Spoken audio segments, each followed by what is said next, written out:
Hey guys, I'm Jackie Brubaker. I'm an author, producer, two-time Emmy Award winner, and host of That Girl the Podcast. Each week, I bring on inspiring people and stories to help you become that girl or that guy in your life. That Girl the Podcast is based on the romantic comedy That Girl a Novel, which is now available as a podcast to listen to. Listen to each chapter about finding yourself and adulting in LA. Find That Girl a Novel everywhere you listen to your podcasts. You can also find it on Amazon to buy the Kindle or paperback of. For more, find us at thatgirlthepodcast.com and follow us on Instagram at thatgirlthepodcast and our Patreon page. Welcome, Amber Gustfason, to That Girl the Podcast. This is an impromptu podcast. It really is. This is our third take now of an impromptu podcast. You were referred to me by a dear friend, Melissa Vine, who came on and talked all about narcissism. And she was like, you two should meet and talk about advocacy work. And so originally we were just going to do a Zoom, you and I talking, and then you started talking about yourself. And I was like, wait, we're going to talk about you in a podcast because you sound amazing and I don't want to miss this. So please tell people who you are and what you do. And we're all going to learn about you as we go. Well, thank you so much for asking me to do this. I kind of came in from going for a walk outside and kind of a busy day today, but I'm in the Midwest and so kind of hot and sweaty outside. But anyways, I'm Amber Gustfason. I'm from Ankeny, Iowa. So it's right in the middle of the state, north of our main capital city of Des Moines. And so I kind of when we started our conversation, you kind of asked me, how would you describe yourself? And I said, I think the word I would use to describe myself is advocate. I'm an advocate on a lot of issues, but also on behalf of people, particularly women, kids, families, working folks, that sort of thing. People that I really care about. And so I really got my start with advocacy work as a volunteer for Moms Demand Action for Gun Sense in America, which was a group that was started by a suburban mom from Indianapolis named Shannon Watts. And that was created right after the Sandy Hook tragedy. And so I was one of the first, few folks to join the organization in those first few weeks and months after Sandy Hook happened. And my volunteer and advocacy work through moms has really helped me to build a network of fellow badass women all across the United States who really support and encourage one another. And that has really helped me to find my inner badass so that I can, continue to advocate, whether it is on behalf of the gun violence prevention movement, which that work continues, obviously, but then, to step up into larger challenges like running for state legislature in 2018, and then jumping in with both feet to graduate school for a master's degree in communication, public policy, and advocacy. And then who knows where where the rainbow will take me next. So, so it's been a real journey of stepping into who I really am as a person. And that has been so great. It's such an honor to, what is it? Dolly Parton says, figure out who you are and be a good one. Oh, and so, I love her so much. I know. She says the best things. I know. I think what's really, and again, I'm literally getting to know you as we're talking right now. I think what I'm so attracted to and what Melissa saw in the both of us is that, it sounds like you were just a woman who was like, there's a problem here and I just want to help. I just want to fix it. And that's certainly where I'm coming from with the advocacy work that I'm starting to do. But, I'm in the very infant stages of it. When you want to start getting involved, what did you do to start doing that? And what was the cause? Was it Sandy Hook? Was it gun prevention? Was there a moment where you're like, I can't sit still. I have to do something? Yeah. For me, it was, I had never done any type of advocacy work. I'd always kind of been interested in that sort of thing and how government works and politics and current events and all that kind of stuff, but I'd never really done anything. I grew up in I grew up on a farm in Southwest Iowa, first person in my family to go to college.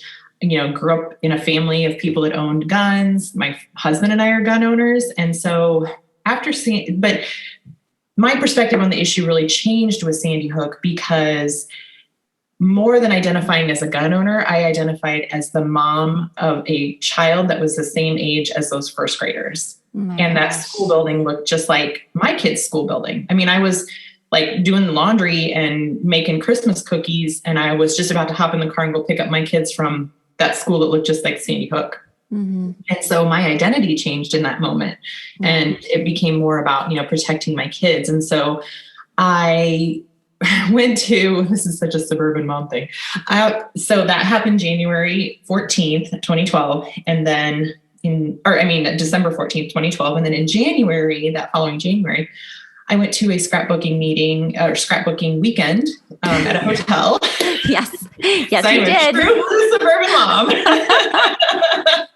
And I was sitting there at the scrapbooking table talking with my other friends, and like I have one friend who has two biracial sons, and another friend that's she and her husband are gun owners, and just kind of this microcosm of moms, and we're just talking through this, and we're trying to figure out how are we going to do this, what all this sort of thing.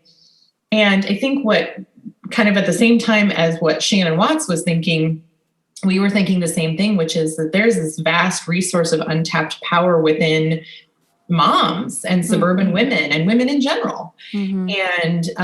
And so, obviously we didn't come up with any ideas, and I didn't know anything about organizing or Facebook or, anything like that. Mm-hmm. And so a few weeks later, I was listening to a podcast. God bless podcasts. I'll do anything for a podcast because I think they're going to save the world. But, yes.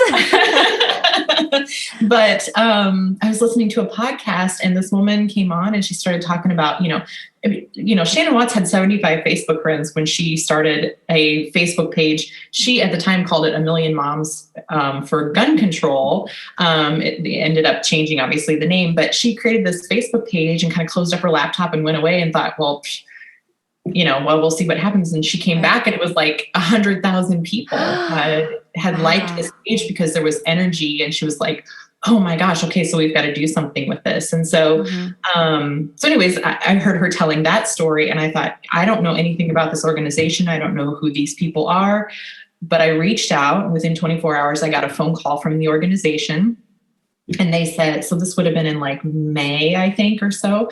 And they said, hey, in July, we're going to Denver for a national conference. Do you want to come? Sight unseen, didn't know any of these women, didn't know anything about this organization. I was like, yep, I'm there.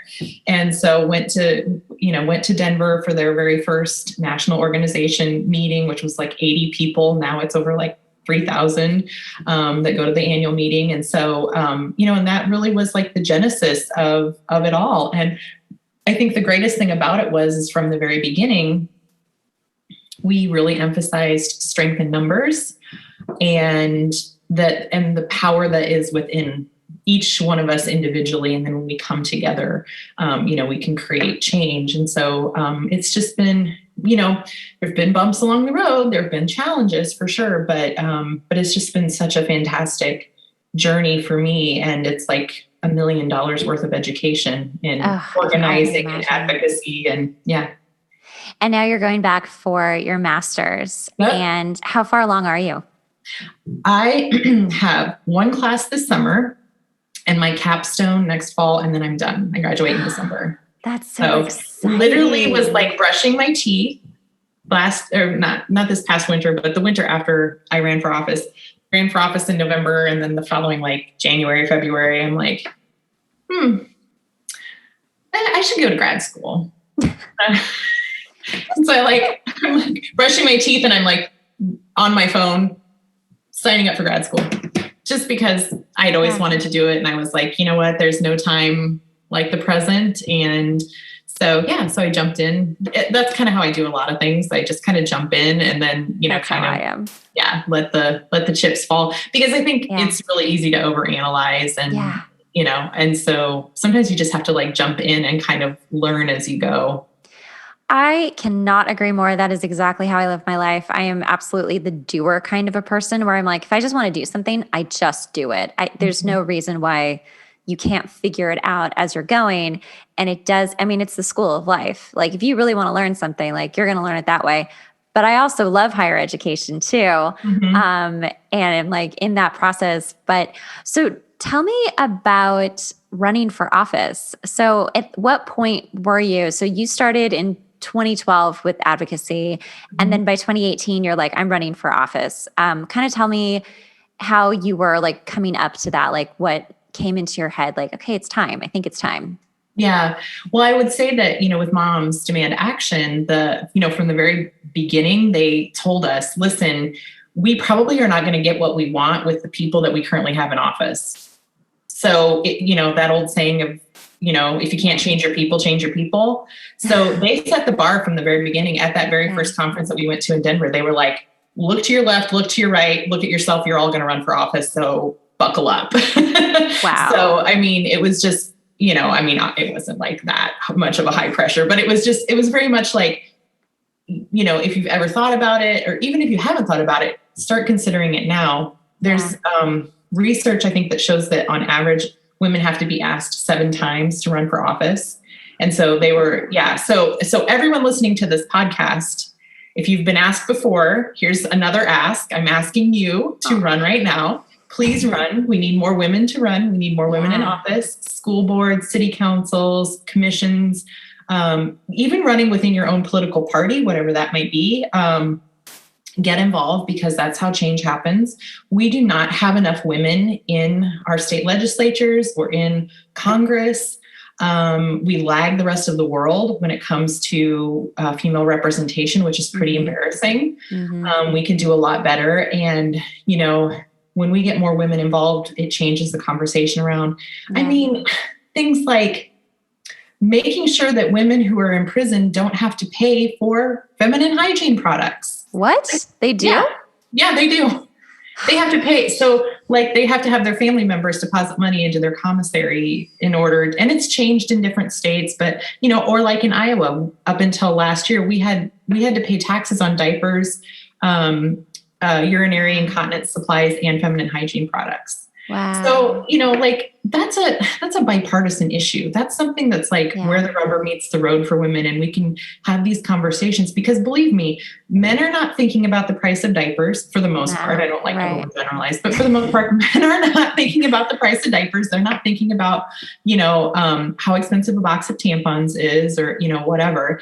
And so, so these are the changes that we can bring about when we have more women, and much larger issues too, that, pertain very much to women's health. Like, we have a crisis of maternal mortality for Black women in this country. So, there's, again, like I said, if, any women listening to this podcast, this is me asking you, consider running for office.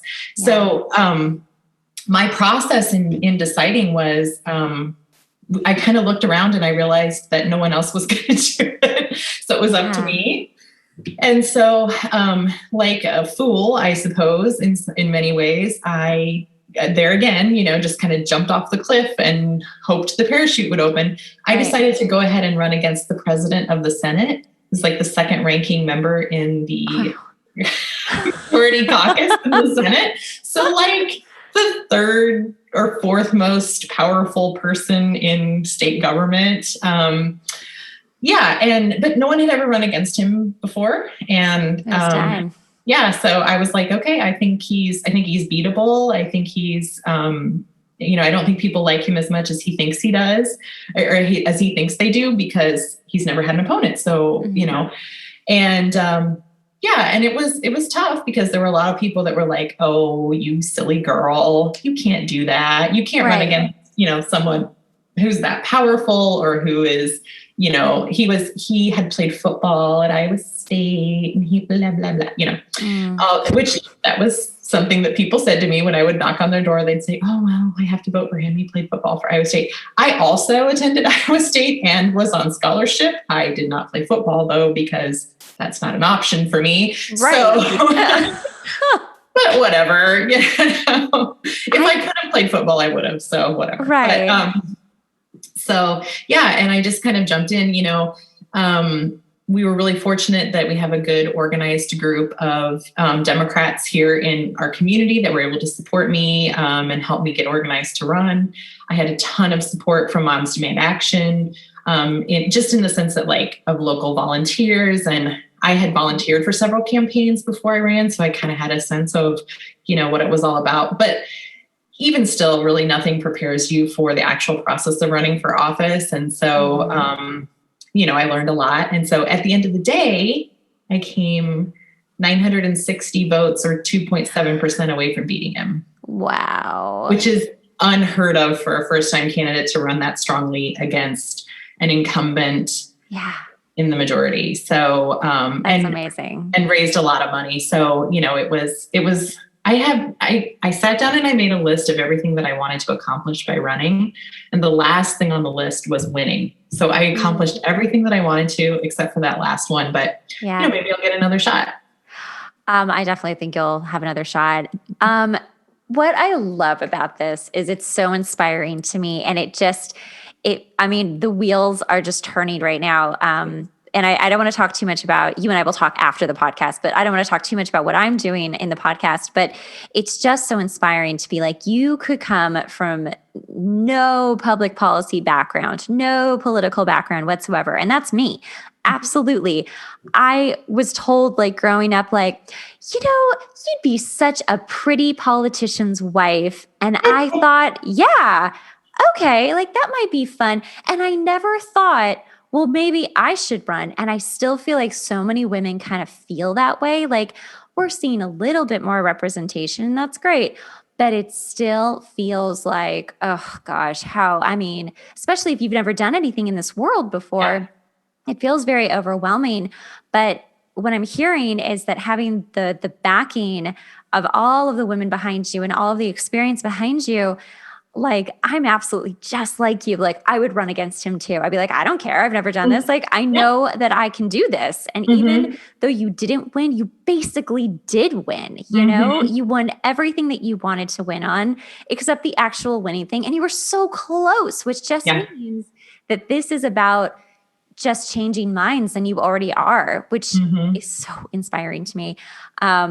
Because now when I think about the future, there's so many things opening up that I'm like, wow, I did not see that coming. If you had asked me a year ago, would you be thinking about the things you're thinking about? I'd be like, absolutely not. Not even close. And I feel like maybe that's how this happens. You just see a problem and you think, I can do something. I can actually do something about this. The problem that I'm advocating for has nothing to do with me at this moment. It could in the future, but it isn't about me. It's about the women that it's affected and helping them and preventing other women from having that happen to. And that's advocacy, right? That's what real advocacy is. I don't use the word activist either because it's such a loaded term, and I don't even know what that means anymore. I'm confused. Okay. So you have a couple of different areas of advocacy work. Obviously, I'm a huge women's supporter, kind of all women, everything, and children. What are you focusing on at this very moment that's really lighting you on fire? I feel like it changes from day to day. So I think probably the biggest thing that, the biggest amount of my effort and my day goes to a political action committee that I created with some other folks from across the state to work on flipping our governor's seat. So the governor of the state of Iowa has really done a terrible job on COVID mitigation. She's misused federal money. She passed a law to force schools to reopen, to, override local school boards. She did away with our mask mandate in the middle of the night. So kids went to bed, that day they went to school, masks were required. They went to bed that night, woke up the next morning, and masks could not be required in schools. And so they literally went to school, and kids that chose to wear masks got their masks ripped off their faces. There were fights in the school. It was just absolute utter chaos 10 days before the end of the school year. So just a real lack of lack of decent leadership, lack of character in our governor. And it's really unfortunate because the people of the state deserve better. And so, rather than governing with a certain amount of decorum and consideration for all sides of an issue, just a leader that's really leaning hard into conspiracy theories and misinformation and all that kind of stuff. And so there was a group of us that were in a Twitter chat, and I said, we've got to do something about this. There's, no candidate has come forward yet to run against her. And so we need to be mobilizing. We need to be raising money. We need to be getting messages out there. The party's not ready to do it yet. The candidates aren't ready to do it yet. So there's a window of opportunity and we need to step into it. And so that's exactly what we did. And so we created this political action committee, first of its kind in the state. And so we're working on a lot of voter information because all across the United States, media is very siloed. We all have our, specific types of media or, news information that we like to rely on. And the rural parts of Iowa are certainly not immune to that. And so it's very, very limited in terms of opposing viewpoints that folks out in, outside of the metro areas actually hear about what's happening in Des Moines. They kind of only hear one side of the story. And so we're working on trying to push messages out into what we call micropolitan areas. So they're like those second tier size cities, and to get information to college educated women, especially, and young men about what's actually happening in Des Moines and how it's really affecting them. So that's kind of a big thing that we're doing right now. Yeah. I love that. I mean, it is so true. There's too much information and there's a lack of information and there's a lack of bias. Just it's all over the place, and it depends on where you are and what you're listening to and what you're getting fed into your news feed and what's really real and what's not. I love that you're doing that.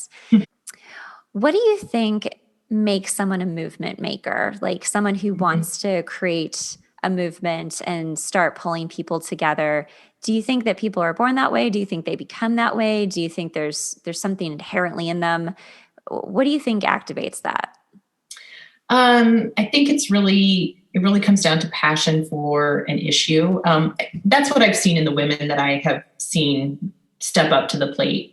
I think of Shannon Watts again, as a perfect example because she would be the first to tell you she's a very introverted person.